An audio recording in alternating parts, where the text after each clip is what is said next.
Hello, all. Given our current circumstances, I am going to do a little bit of lecture recording for you all, and this is going to be my first attempt, and this is new software to me, so I apologize if it's a little rough the first time. You may see me stumbling with the technology or experimenting a little bit to see whether I can do things like, for instance, pause and then restart in an entirely different place, and then pause again and go back to where I started. So anyway, bear with me, but I wanted to finish up what we talked about in terms of Chapter 21, the respiratory system. So we left off in our last lecture talking about tidal volume and inspiratory reserve and expiratory reserve and vital capacity and all those things. So please let me know if you have any questions about that. But I want to move on to ventilation rate. And ventilation rate is going to be a little bit like cardiac output in that it's the amount of air that gets in and out of the lungs in a given time. So just like cardiac output depends on how much blood is pumped out in each beat and how many beats happen per minute. Your respiratory rate is a function of how many breaths you take per minute and how much air moves in each breath. Generally, we're talking about your tidal volume here. So typically for an adult, that's 12 to 18 breaths per minute. Children are going to breathe a little bit more. And so this shows you a normal tidal inhalation, whoop, and then exhalation. Whoop. So this is typically going to be about 500 milliliters. So you can imagine if you are taking 15 breaths, or let's make it easier, 20 breaths per minute. If you're a child and you're breathing in 500 mils, that's about 1,000. Nope, that's bad math. 10,000 milliliters per minute. Anyway. That said, not all of that air gets into your alveoli, meaning into that respiratory zone where it could be exchanged, where you can have diffusion going on between your blood and what's going on in your lungs. Some of that air sticks around in your trachea and in your bronchi and in your bronchioles, and only what gets into your alveoli really matters for exchange. So if you subtract all of that air that's left in the conducting zone, essentially, what you have left is alveolar ventilation. So what's left in that conducting zone, we call that zone sometimes anatomic dead space, because it's where some of that air that comes in can't be exchanged just normally because of our typical anatomy. And so out of that 500, maybe 150 actually makes it into your alveoli, and that's called your alveolar ventilation. And if you multiply that by 15 breaths per minute, for instance, that will tell you how much air you're actually getting in to be able to exchange. Now, that anatomic dead space is normal. We're all born with it, but you can have additional dead space if you have scarring in your lungs, if you're a smoker, if you have lung damage for any reason, if you had cancer, and that's called physiological dead space. Right. So this is a look at your alveoli here, and it's only the air that gets into this respiratory zone where the alveoli are that counts. Once that gas gets into your blood, though, it has to dissolve somehow or be carried through your blood somehow. And the gases that we're talking about do not dissolve in water very well. CO2 is not particularly polar, so it doesn't dissolve all that well in water. If you think about the places where we have CO2 dissolved in life, it's often in like a can of Coke or something, and that's pressurized, right? If you pressurize a solution, you can force more molecules of CO2 into it, but as soon as you open it, right, you hear the sound of that gas escaping, and that's what you can see down at the bottom here. Now, oxygen, as it turns out, is even worse than CO2 at dissolving in water. And that makes sense because oxygen really is O2, right? It's two oxygen molecules held together. They have the exact same affinity for electrons, electronegativity, and so you're going to have a very non-polar covalent bond, and so oxygen is terrible at dissolving in water. So how do we get it to move through the blood? Well, hemoglobin, right? We have hemoglobin inside our red blood cells, and inside each of those 4 polypeptides of hemoglobin is a heme unit, and that heme unit has a molecule of iron, which can grab onto an oxygen and hold it.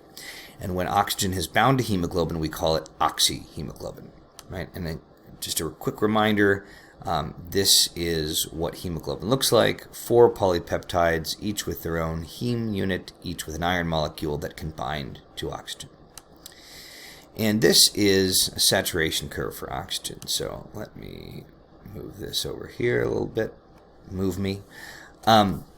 If you look, it's not linear, right? It's an S curve because it initially starts to go up sort of pretty steeply, because as you add more oxygen to hemoglobin, it makes the rest of the hemoglobin molecule, the other polypeptides, more likely, more able to grab oxygen. And then as you get to the top, there isn't as much oxygen left, and so it takes a little longer. So this is about where we are in your lungs, right? As that oxygen enters your blood, this is what we're like down in your muscles, and obviously more oxygen here means it will diffuse into your muscles when we're talking about that internal respiration.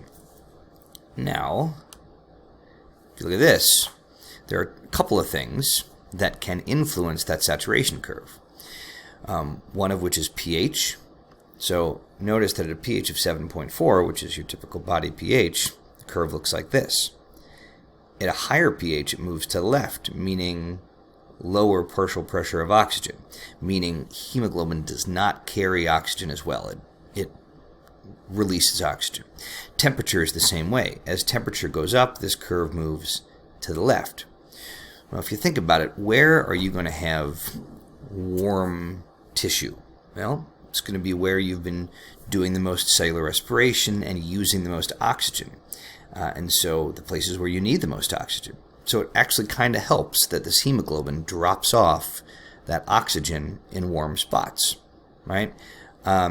Where you could have the most acidic environment? Well, where you've been producing the most CO2 because you've been using oxygen, and that CO2 mixes with H2O to make H2CO3, carbonic acid. So if I'm doing curls right here with this arm, but not, this arm totally relaxing, right? My left arm here is going to use more oxygen. It's also going to become warmer. It's going to become more acidic, and so the blood here is more likely to drop off oxygen exactly where I need it. I also have a greater concentration gradient there because I have a lot less oxygen in the tissue fluid in this muscle than I would in the tissue fluid in this muscle, right? And that greater difference in concentration between the oxygen in the blood capillaries and the oxygen in those cells means more efficient oxygen transport. Okay, so we talked about oxygen transport through the blood. How does CO2 transport through the blood? Well, we mentioned that CO2 also isn't very good at dissolving in water. It's a little bit better than oxygen. Oxygen, about 2% can dissolve in water. It's about 7% for CO2, but that's still not the vast majority of CO2. Well, some of it binds to hemoglobin, just like oxygen does, right? Hemoglobin takes oxygen to the tissues, can take CO2 from the tissues, great. But that's still less than a quarter of your CO2. The vast majority, move me, becomes carbonic acid. So about 70% of the CO2 is transported through your body as carbonic acid or as bicarbonate. Pardon me. So if you look up here, as we mentioned before, CO2 plus H2O makes H2CO3, carbonic acid. Carbonic acid tends to drop a hydrogen ion and become bicarbonate. This hydrogen ion tends to get picked up by hemoglobin, acts as a buffer, so our blood doesn't get too acidic, and we have bicarbonate floating through the body. So most of the CO2 actually floats through your body as bicarbonate, about 70%. If this is confusing to you, this is a pretty good figure to check out that I have up here right now. It shows you what's being carried inside the red blood cell, either attached to hemoglobin, right, or about 70% becomes bicarbonate, which diffuses out into the bloodstream, and that hydrogen ion just sticks around on the hemoglobin. Hemoglobin acts as a buffer. This is a great video, very helpful. I'm not going to show it to you on my video. That'd be very meta, but I recommend that you watch it. All right, lastly, let's talk about some clinical issues that can happen with your lungs. So your lungs, there are two factors that can influence how easy it is to get air in. So one is compliance, so that's how easy the lungs expand. And if your lungs have a hard time expanding, and that could be because of issues with your ribs, or your spinal column, or the elasticity of your chest wall if you have too much scar tissue, then you can have respiratory distress syndrome. It's very difficult to expand your thoracic cavity. And if you can't expand your thoracic cavity, then you can't create negative pressure to suck air in. Resistance is another issue. So the resistance of flow of air through your tubes, through your bronchi and bronchioles especially. And the longer and narrower a tube is, just like with your bloodstream, the more resistance there is. And if you have bronchoconstriction, right, which means a narrowing of tubes, you have higher resistance and it's much harder to get air in. This can happen if you have excessive mucus production. This can happen if you have an asthma attack or an allergy that causes those airways to close up. And what can help? Well, sympathetic activation of bronchioles can bronchodilate, can open those up. That's why sometimes an EpiPen or epinephrine can help when you're having an allergy, or some combination of that, or steroids can help when you're having an asthma attack. Speaking of asthma, asthma is one of the three main kinds of COPD. COPD stands for chronic obstructive pulmonary disease, and it's a very general term for a disorder that is progressive, which means it tends to not get better. It can get worse over time.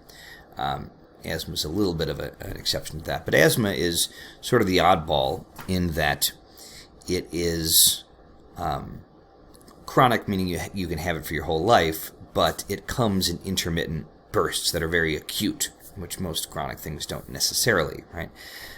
So when you're having an asthma attack, let's move me up here. You can see that you end up with this constriction of an airway, which increases resistance and makes it very, very hard for you to breathe. And so you may have to take an inhaler or some sort of drug to help bronchodilate. Another kind of COPD is chronic bronchitis. So bronchitis is just inflammation of the bronchial lining, which obviously can make breathing hard. You end up getting overproduction of mucus, and this can clog your airways. And everyone gets bronchitis sometimes, right? It's a bummer, but it's not that big of a deal. But some people get chronic bronchitis. It comes a lot due to some other infection of your lungs, and cigarette smoking is the most common cause of chronic bronchitis because it's irritating your lungs and it can lead to bacterial infection. There are other things that can cause this too, a lot of environmental irritants. Again, if you work in a factory where there are a lot of particulates floating around, but cigarette smoking is by far the most common, right? If you're not getting enough oxygen into your blood can become sort of bluish, and that's sort of an outer indication that you are not getting enough oxygen in your blood, and you're probably not getting enough oxygen to your tissues. The last main kind of COPD is emphysema, and this is usually what people think of when they think of COPD. This means that your alveoli are becoming damaged. And instead of having lots of little itty-bitty alveoli with lots of surface area, you damage those little ones and you get very few much larger alveoli, which means less surface area. So no matter how much oxygen you breathe in, you are much less efficiently moving it into your bloodstream. And this can mean that even if you're on oxygen, you can't move the CO2 out as well. And so you feel like you have to breathe, because that's how you detect oxygen levels, is because of CO2 and pH in your blood. What I really want you to know about control of breathing is that it is your medulla oblongata that does the normal control of your quiet breathing, just in and out. Your pons has centers that adjust that quiet breathing rate up or down depending on if